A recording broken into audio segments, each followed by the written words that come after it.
नमस्कार, स्वागत है आपका मेरे चैनल आपकी दीदी ललिता में।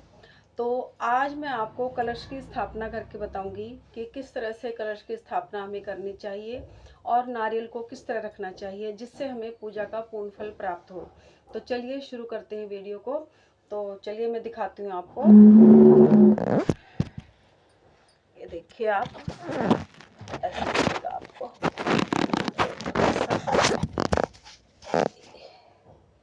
ये देखिए, ये मैंने चौकी लगाई है। तो इस चौकी पर आप ऑरेंज कलर का कपड़ा भी बिछा सकते हैं और आप लाल रंग का भी बिछा सकते हैं, पीले रंग का भी बिछा सकते हैं। लेकिन माता रानी की हम कलश स्थापना कर रहे हैं तो उसके निमित्त हम उन्हीं के कलर की तरह हम उनके जो उनको कलर प्रिय है उसी कलर की हम चौकी लगाते हैं। तो सबसे पहले हम आराधना जो माँ की जब कलश स्थापना करते हैं तो देखिए, जैसे ये मैंने हल्दी मिले हुए चावल है, इनको सबसे पहले मैं यहाँ डालूंगी। तो मैं आपको केवल कलश की स्थापना बता रही हूँ, इसलिए मैं आपको ये केवल इस छोटी सी चौकी पर आपको स्थापना करके दिखा रही हूँ। लेकिन जैसे आप माता रानी के चौकी, जब आप माता रानी को बिठाएंगे तो उस तरह जब आप करेंगे तो आप बड़ी मतलब चौकी बड़ी चौकी आप लेकर आएंगे। तो मैं केवल आपको कलश की स्थापना बता रही हूँ, इसीलिए मैं आपको ये इस तरह से बता रही हूँ। तो ये देखिए, ये हमारे हल्दी मिले चावल हैं ये। तो इस तरह से तो आप अगर चाहें तो अष्टदल कमल भी बना सकते हैं। तो अष्टदल कमल बनाने के लिए आप इस तरह से ये 4 ये कर लीजिए इस तरह से, और फिर 8 डंडियां आप ऐसे करके खींच दीजिए ऐसे। तो ये हमारा बन गया अष्टदल कमल। अब इसके ऊपर हम रखेंगे ये लोटा। तो इस लोटे पर जैसे आप स्वस्तिक बना सकते हैं, तो स्वस्तिक बनाएंगे।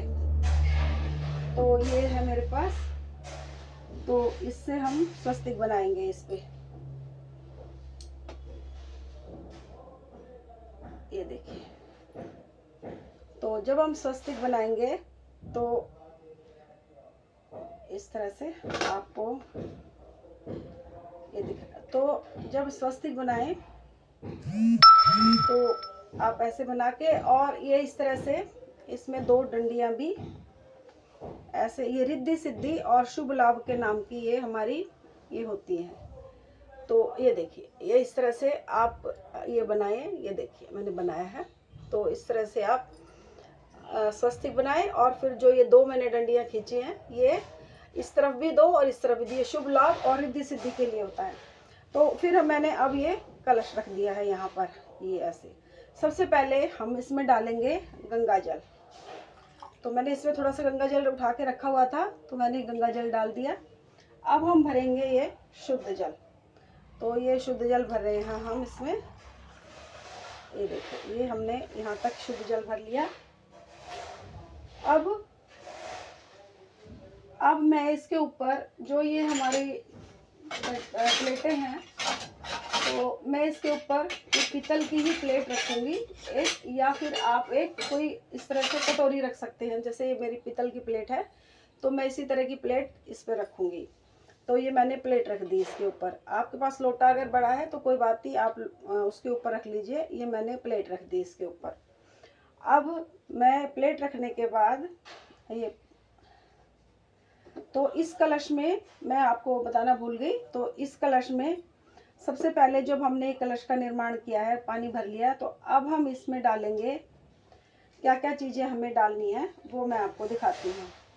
तो सबसे पहले हम इसमें डाल रहे हैं दुर्वा। दुर्वा डाल दी हमने। और ये है हमारे पास, ये मैंने बांध के रखा हुआ है, क्योंकि अगली बार जब जैसे कलश की स्थापना करनी होती है तो ये चांदी का मुझे टुकड़ा मिलता नहीं है, इसलिए मैंने इसको इसमें बांध के रख लिया था।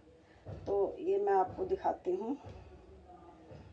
तो ये है, ये मुझे संभाल के रखना होता है, तो इसको मैंने इसी में रख लिया था बांध के। तो ये देखिए, ये मैंने लाल कपड़े में ही रखा हुआ है। तो ये जो चौकोर टुकड़ा होता है, आप सिक्का भी डाल सकते हैं, पर ये चौकोर टुकड़ा ये काफ़ी अच्छा माना जाता है, श्री यंत्र का रूप होता है ये। तो आप इस तरह से ये चौरस चांदी का टुकड़ा लेकर इसमें कलश में आप डाल सकते हैं। ये डाल दिया हमने। अब हम थोड़े से चावल डालेंगे। ये हमने चावल डाल दिए।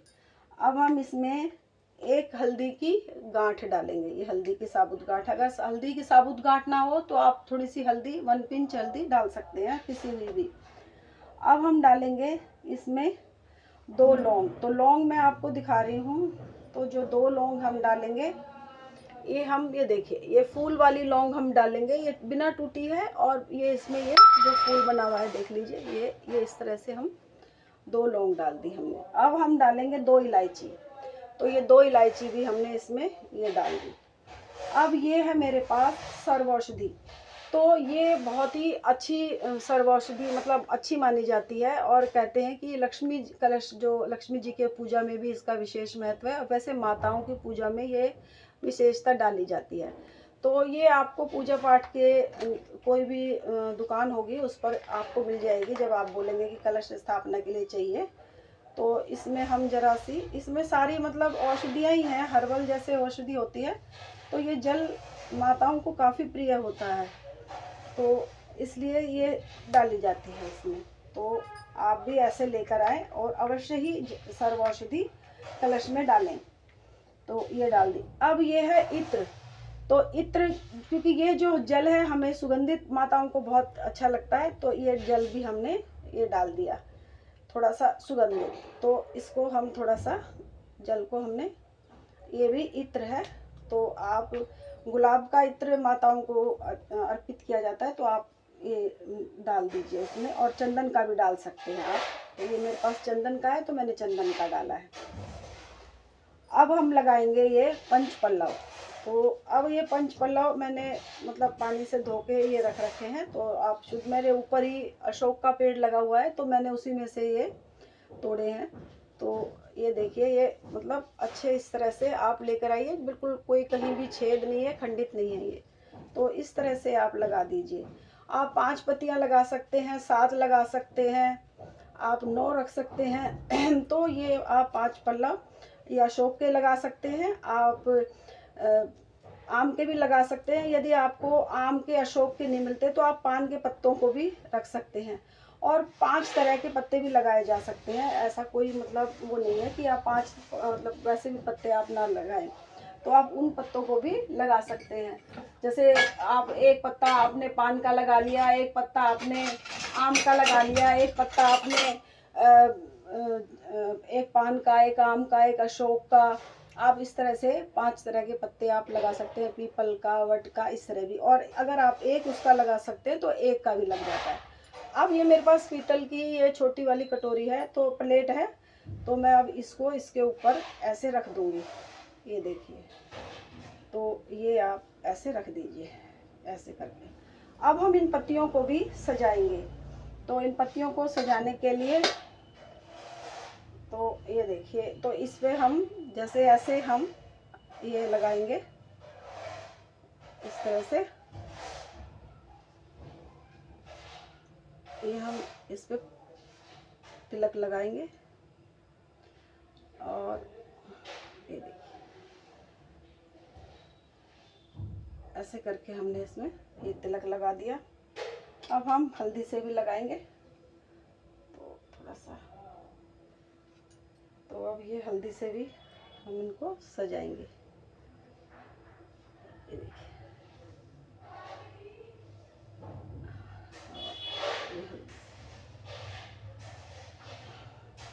देखिए, हल्दी से भी सजा दिया। और आप जैसे ये मेरे पास पीला चंदन है, तो पीले चंदन से भी आप इसको लगा सकते हैं इस तरह से, ऐसे। ये इस तरह से आप सजा दीजिए। तो ये तो हो गई हमारी, मतलब ये हमने लगा दिए 5 पल्लव। अब हम इस पर थोड़ा सा ऐसे थोड़े से चावल, 1 मुट्ठी चावल हम रखेंगे इसके ऊपर, ऐसे। ये इसके ऊपर भी हम 1 मुट्ठी चावल हमने रख दिए। अब ये है हमारा नारियल।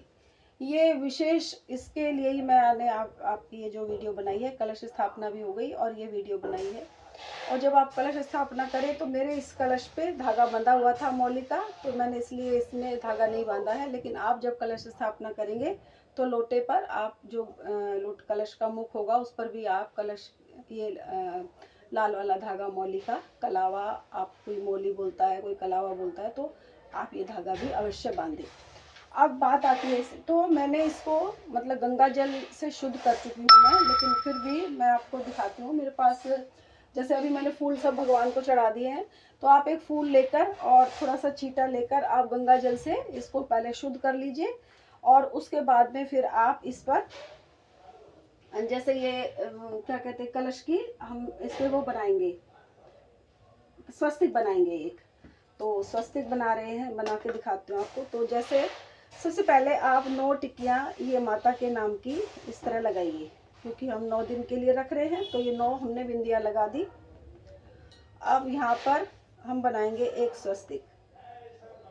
तो ये स्वस्तिक बना रही हूँ। वीडियो थोड़ा लंबा हो जाएगा, लेकिन पूजा पाठ में कभी भी जल्दी नहीं करनी चाहिए। पूजा पाठ में हमेशा हमें बड़ी सावधानी से हमें करना चाहिए पूजा पाठ। तो ये हम यहाँ पर बना रहे हैं।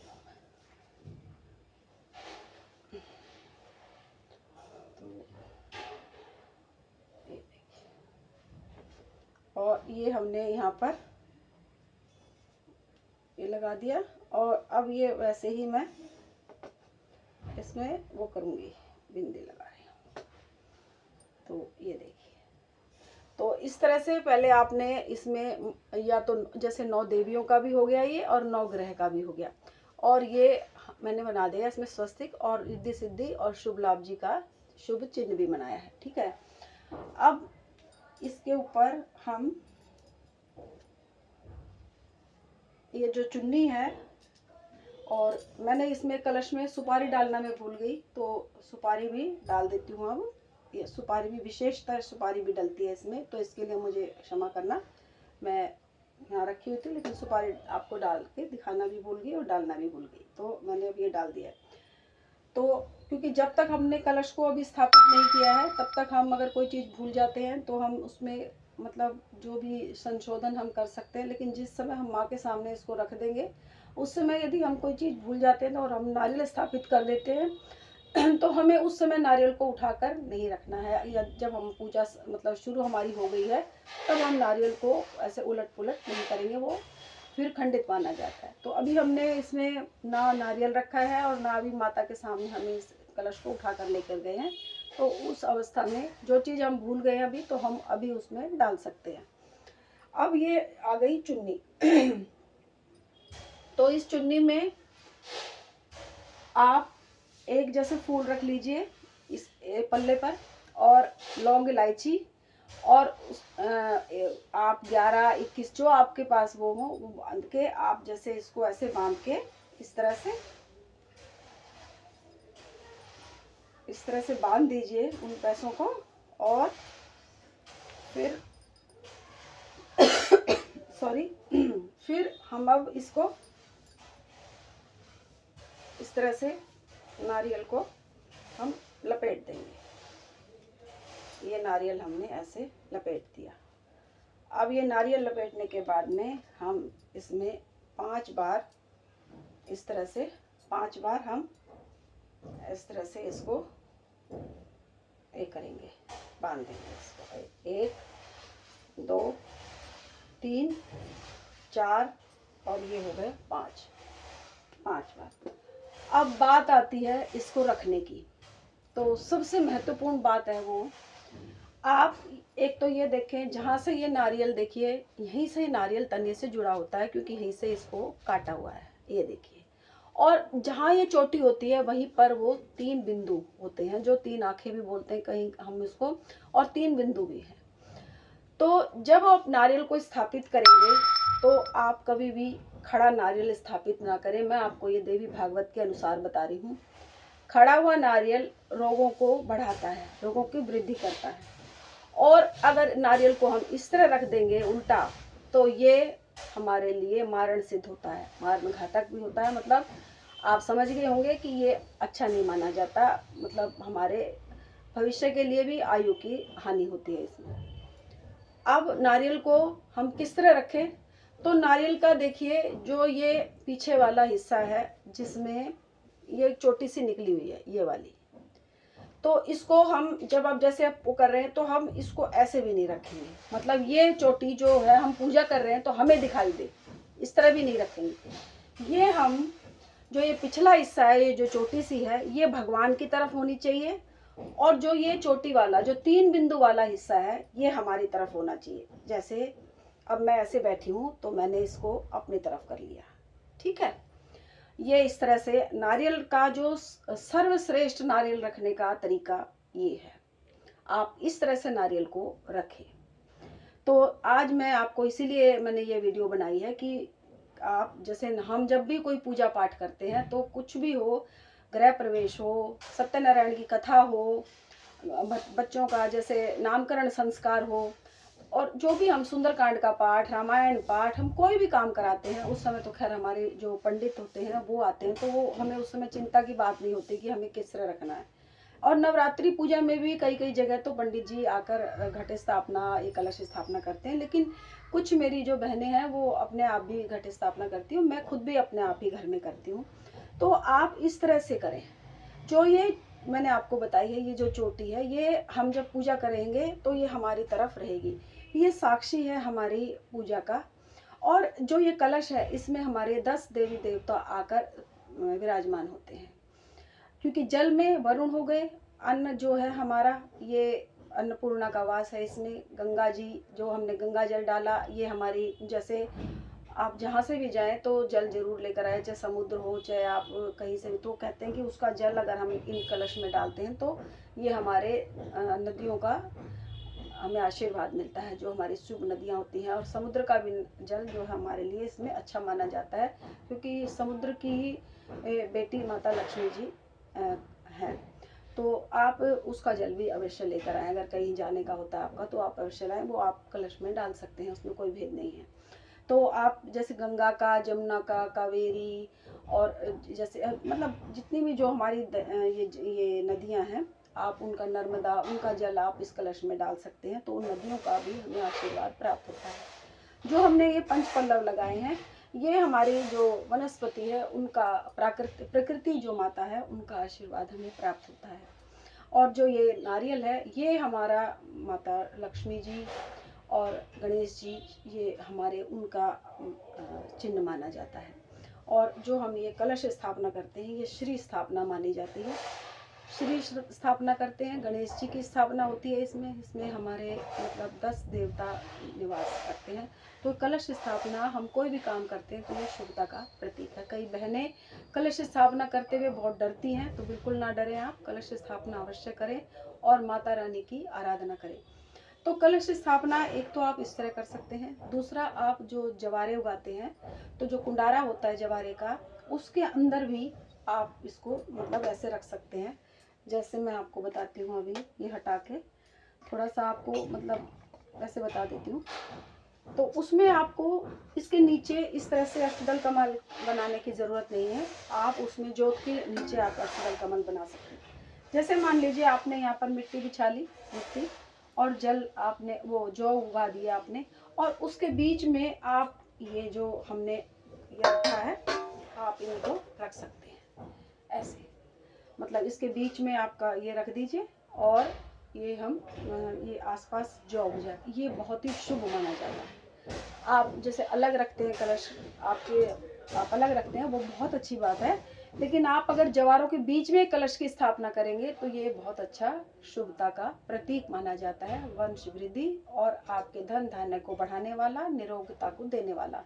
कलश स्थापना से यदि घर में कोई वास्तु दोष भी हो तो वो भी दूर हो जाता है।